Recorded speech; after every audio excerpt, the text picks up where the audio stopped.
يا أيها الناس اعبدوا ربكم الذي خلقكم والذين من قبلكم لعلكم تتقون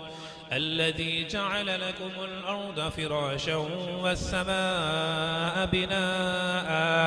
وأنزل من السماء ماء فأخرج به من الثمرات رزقا لكم فلا تجعلوا لله أندادا وأنتم تعلمون وإن كنتم في ريب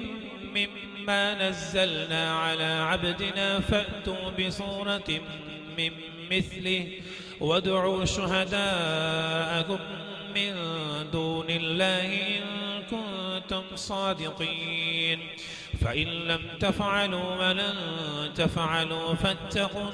النار التي وقودها الناس والحجارة أعدت للكافرين وبشر الذين آمنوا وعملوا الصالحات أن لهم جنات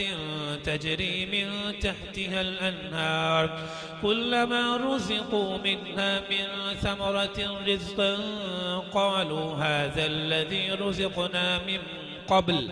وأتوا به متشابها ولهم فيها أزواج مطهرة وهم فيها خالدون إن الله لا يستحيي أن يضرب مثلا ما بعوضة فما فوقها فأما الذين آمنوا فيعلمون أنه الحق من ربهم وأما الذين كفروا فيقولون ماذا أراد الله بهذا مثلا يضل به كثيرا ويهدي به كثيرا وما يضل به إلا الفاسقين الذين ينقضون عهد الله من بعد ميثاقه ويقطعون ما أمر الله به أن يوصل ويفسدون في الأرض أولئك هم الخاسرون